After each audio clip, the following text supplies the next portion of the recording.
Hola, el día de hoy les hablaré sobre el movimiento ferrocarrilero.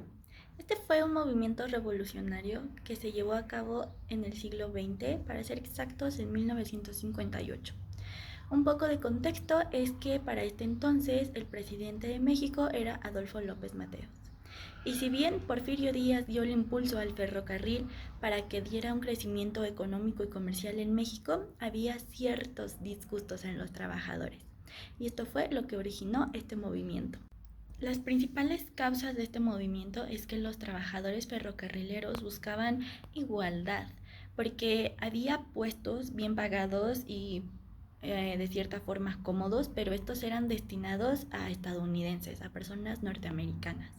Y los mexicanos se quedaban con los trabajos más pesados y con menor paga. Esto generó que ellos mantuvieran un salario estancado durante más de 10 años, lo que les dio el ánimo para buscar esta igualdad. Otra cosa es que existía el charrismo sindical.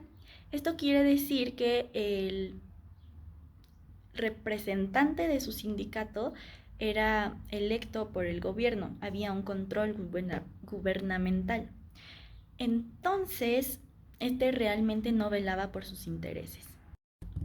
Y para que este movimiento tuviera forma, tenemos a dos personajes principales que se encuentra Valentín Campa. Él fue el director sindical, el dirigente comunista y el que dio como una conciencia política a los trabajadores. Y también fue la mano derecha de Demetrio Vallejo. Él fue el líder de la Comisión Pro Aumento. Él fue el director sindical ya electo por los trabajadores, lo que fue una gran victoria en este movimiento, y fue como el principal organizador y líder de todo este movimiento. Una vez que alcanzaron el aumento de 350 pesos y que Demetrio Vallejo fue el representante en el sindicato, se dieron cuenta que podían como exigir o pedir como más igualdad, por lo que pidieron revisar el contrato que ellos tenían, a lo que el gobierno ya no le pareció y lo marcó como una huelga inexistente. Como el movimiento estaba tomando más fuerza, el gobierno decidió perseguir y encarcelar a Demetrio Vallejo y a Valentín Campa.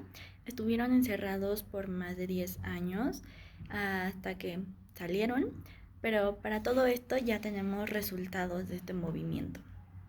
Los resultados positivos se encuentran que tuvieron un aumento salarial a 350 pesos, que Demetrio Vallejo fue su candidato electo para representarlos en el sindicato, y por la otra parte se encuentran los resultados un tanto negativos.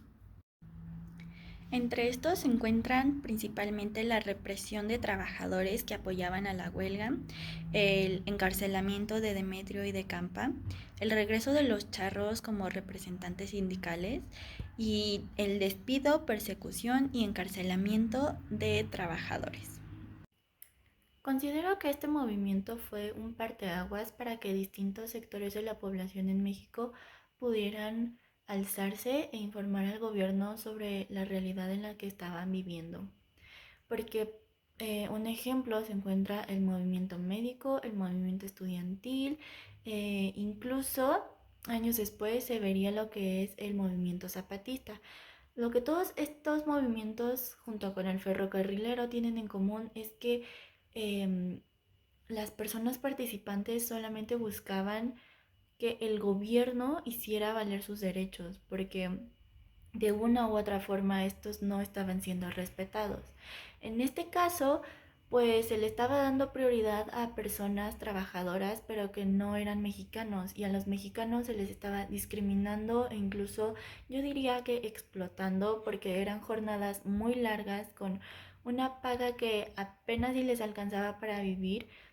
Y creo que también la forma en la que se hicieron notar fue pues adecuada para el propósito que tenían, porque no destruyeron monumentos o no generaron muerte a la población mexicana. Fue más que el gobierno se diera cuenta que sin su labor, sin su papel dentro de los ferrocarriles, pues simplemente el comercio se volvió muy complicado y los ferrocarriles se volvían para nada sostenibles porque solo se quedaban trabajando las personas norteamericanas. Y también buscar a alguien que lo representara en el sindicato, creo yo que es también muy inteligente, porque no se postuló solo uno buscando poder o buscando beneficios de este puesto, sino que buscaron a alguien que velara realmente por sus intereses y que los defendiera ante el gobierno, que buscara que sus derechos fueran respetados y que todas las voces fueran escuchadas. También al final considero que no se logró como tal el objetivo completo, pero sí tuvieron una mejoría. Eh, bueno, pues al final que Demetrio Vallejo y Emilio Campa fueran encarcelados y que no se pudiera dar una revisión al contrato, mmm, sí fue una falla, considero yo, del gobierno, pero en conclusión, creo que este movimiento fue el inicio para que otras secciones de la población pudieran armarse de valor y hacer valer sus derechos.